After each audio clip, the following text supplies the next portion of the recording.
Welcome to As Above, So Below. I am Kisha Lee, the Psychic Yogi. And I'm Cidnee Rich. And today we're talking about the past.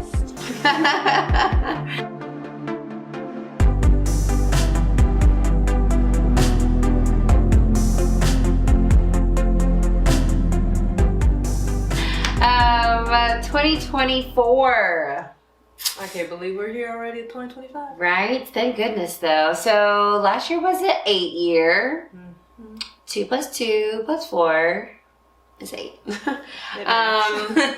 So yeah, so 8's about what? Like abundance, Transformation, karma, other people's resources. absolutely. Mm-hmm. And I know for me, we also were kind of navigating that Aries North Node and Miss Libra over South here. Node. So glad we're done with that.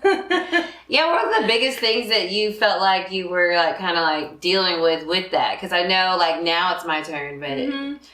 So it was definitely transformational. I would say like that whole, I didn't realize how much I was like outsourcing my focus, my like self-worth, my sense of self in a way, even though I tend to be very grounded in who I am and stable in that. But it was like, oh, like certain situations are just reflecting what needs to be healed and what needs to be celebrated. right. So celebrations were coming into a greater sense of confidence, more balance within myself, and just recognizing like, yeah, I'm fucking dope. Okay, like I think I'm cool, and it's like if you don't get that or you don't see that or know what to do with that, that's not my problem. 100%. Okay, like I just, it takes too much effort to try to be something else other than myself. So as a Libra, it was like, whoo, okay, I'm fired up. And I noticed one thing is my throat chakra was activated because, you know, speaking, taking accountability, I think with that nodal shift and what I bring into the world and my actions and the karma that comes from that, it let me celebrate more of my integrity, my autonomy, being authentic, and just not folding on myself, you know, because when I realized the moments that I had to call other people out and hold them accountable, they folded, and I was like, oh, ew. Because they were in their authenticity. Right. I'm Right. like, you can get it. Okay. Like, just, you can take that somewhere else. But it was that mirror that was like, like I have peace of mind and a clear conscience when I'm out in the world, when I go to sleep. And so that was that inner peace, Mm-hmm. right? That rebalancing of the scales and bringing that karmic justice back to me in a way that's like not taking away from what anyone else, but more like I hope you have the karmic day you deserve type of thing. Because the last bit I kept calling, I was calling karmic justice a lot since you gave me that reading during Astro Reiki during Cancer season. So I've been standing on justice ever since. I was like, yep, Queen of Swords, bitch. Right, and that's funny too because like Cancer season, as we were leaving last year, we were still in that Mars retrograde, but it was about to go into that Cancer again, which happened right before the nodes completely left. So that energy kind of circling back around is cool because we're about to like revisit it, but because you did the balancing and the releasing and stepping more into your power, when that Mars retrograde hit, you probably felt a lot more grounded in that particular space. Yeah. You know? That makes sense. Because now that things are coming back around, it's like, okay, like I'm not going to fold on myself, which is what I said on the way here. Bless. No, I love that. I think like for me, it was interesting too with the Aries energy because I don't really have, my Mars is in Aries. But it's retrograde, and so when that node happened, the shift happened, I'm like, what does this even mean for me? Like I didn't know until I was living in the energy, and then I started to like look at my chart and like see what was going on because that me other axis, I feel like I'm always very, I don't know, because my Leo rising, I'm always very me. But I was realizing where my pain and my hurt and my heart was coming from was that Libra South Node. And it was the fact that mine had to do with community.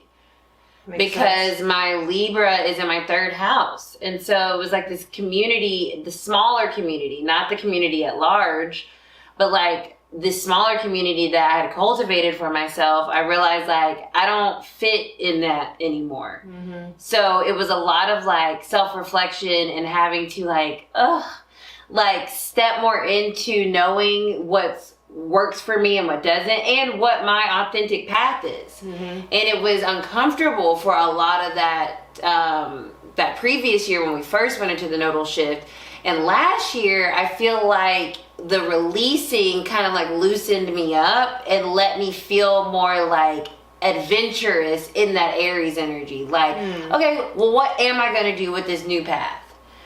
So it did help for like us in Arcana, like to focus my energy on this new community, this new space that makes me feel powerful. It makes me feel creative, and like, and I get to take on a leadership role in my own life, in a way that I'm not dependent on others. Yeah. And like the world that they say or they created or I was operating in prior to. So it was a super, like, when I think of the tarot, like, strength card is the 8, is the number 8 arcana. And so it was, and there's, like, the infinity symbols on there. Mm-hmm. So it was, like, this kind of recycling of energy in a new way. I feel that. To apply it to self so that you can, so I felt, like, strong. Yeah. Strong on my heart space. Hell yeah. You know what I mean? Which, you know, heart chakra, 4th chakra, that's that balance.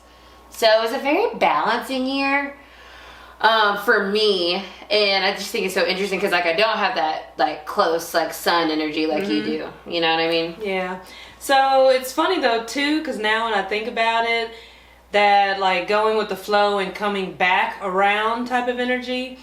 So, like, for the last 13, 14 years, my main thing has been the healer, right? Doing massage and being very hands-on with the Reiki and reflexology and all that. And it's interesting because today as we're recording this is like my 1-year anniversary of teaching at the massage school. So that up-leveling and taking more of that leadership role, right? Allowing myself to be more front and center, but owning my strengths, my gifts, and what I'm here to lead, not only within myself, but in the collective. And it hit me one day, I was like, oh snap. Like, I'm literally leading the future holistic healers of the world. I'm like, this is so satisfying, but it's so much more balanced by helping me to like bring that focus back to my strengths and what do I have to offer, which is that Libra value, that Venus energy, but using it in a way that's very pioneering, right? Very forward thinking, very movement oriented, right? But in a way that still feels nice and balanced, and having to actually lead, not just myself, but recognizing one day, like, the things around me, my environments, I have control over that. For me, last year was a very solitude type of base energy, and I called it sacred solitude at one point, because, or I still do, because that's what it felt like. It was a solitude, but done with a sense of sacredness, and I was like, why am I like so isolated right now? This is weird. Am I not cute? No, like, hang with me? Like, what is happening? Don't think that's the case. Right. That's such a Libra. It's like, what's happening? Am I not cute? But no one likes me? But that's that reverse energy of like Aries. I was like, oh no, baby girl, it's just the environments you're in. Right. They see you, but these might not be your people. So lead your ass out of here and go where you are appreciated, where you're truly valued. Because you like you. The balance. Right. So, right. And that's what, because like you, the reason that's interesting too, because it was an 8-year, and so going back to it being like the strength card, that's Leo energy. Leo's ruled by the sun. Mm-hmm. So it was a year for us all to like remember ourselves and centering ourselves in what it is that we need, which correlated with that Aries energy That makes sense. of kind of being self-oriented. Because, you know, people like to say selfish. Selfish is a very low frequency energy of The shadow aspect. Exactly. Of the ego. And so like being self-oriented, like put your oxygen mask on before you help anybody else. Period. And that was literally the energy of that nodal shift. And so everybody individually like shining their own light, and maybe it was in like a sacred solitude energy. And like for me, I felt like I was more collaborative than I had been the year before, because I was more discerning about the spaces that I actually wanted to be in and the places that actually felt good to my light. Yeah. And didn't dim it, or make it smaller. So it was like a very like empowering year for me. I definitely, I loved it. It's interesting. I think something else that was interesting was how we decided to make abundance an adventure. Yes, that was fun. Our abundance adventure. Like, we're still on it. Yeah, it's like transforming how you see, how you experience, how you feel about abundance. Because really, abundance just means a surplus, a lot of. Right. But a lot of what? Right. Right? What do you want a lot of? And so for us to make that an adventure, it just kind of created this openness, but aligned us, I think, also with our destiny path, like our soul's journey.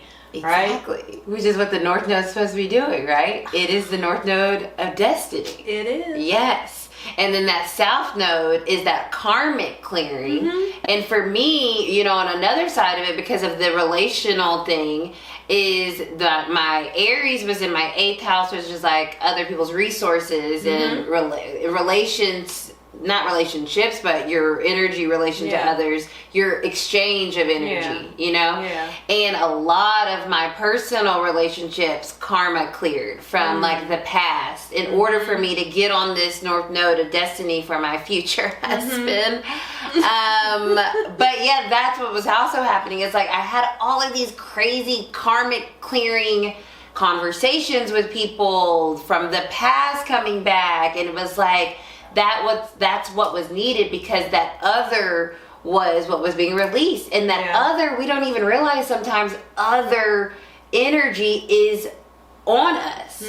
And so I really think that also was happening for a lot of us too, is like we were releasing literally those karmic ties with people to like set us free. Yeah, I know. You know that I've had that experience, because for, like, I would say over the last several years, you know, there's been a particular energy in my space. And so what's funny is on a psycho-spiritual level, right, it becomes also this physical embodiment that we don't realize that we are experiencing, because my skin would just be kind of like itchy and like weird, and I'm like, what is this about? And then I was reading or listening to something, and it mentioned about like other people being obviously in your space, and if someone's trying to get under your skin or get in your skin, things like that, you might have like energetic or even physical like allergic reactions or like skin issues. And I never have skin issues. I didn't have acne growing up, anything like that. But it is because, you know, on an anatomical level, your skin, physiologically as well, is your border, your boundary, right? A barrier against the outside world, but it's semi-permeable. Like things, it is permeable because things can come in, like your lotions and whatever, water, that kind of stuff, but also things, toxicity goes out, right? Your sweat and all that kind of stuff. So your energetic aura is kind of the same thing, this semi-permeable membrane, and when it has been compromised and people are like in your space, literally like in your space, then you begin to have physical symptoms as well. So once I cut that karmic tie, It was the craziest thing because I could see not only what that person or that energy looked like and what it was, but with that awareness, right? Because with Libras, it's like once it makes sense, it makes sense, right. and then justice follows, right? And then literally my skin just started clearing up, and here I am glowing. Yes, and that's that Aries energy. Such a Libra. The first body. Like, oh yeah. I mean, the first house, your body. Yeah. Right? So yeah. there's I feel more at home in my body. Right. Sovereignty. And so you having that like literal physical reaction is so interesting too, because you know, as above, so below. I love that. So it seems like our last year was a very I would say a Two of Wands energy. And what that means is like a planning year. Yeah. Right? And we were both letting go, because that's also what the energy speaks of. Letting go of one wand and grasping the possibilities of the other and the infinite possibilities of that. And it's Aries energy and the wands, it's moving us forward. So I did find that wand when we went hiking that one time. I'm glad you did. It's just because Awesome. we're just magical, and magic's You know, always just following us. Like, I what mean, is that about? Just in the flow. As Always above, and for us. so below. I hope you guys enjoyed the first episode of As Above. So below. I'm Cidnee Rich. And I'm Kisha Lee, the Psychic Yogi. And with this space, we're going to be speaking about our own personal experiences, our client experiences, just our life in general, being spiritual healers. And so if there's anything interesting that you guys want us to talk about, definitely leave it in the comments below, because we will be sure to incorporate it into all the ideas. And just be sure to like, share, comment, or subscribe. Appreciate it. see you guys next time.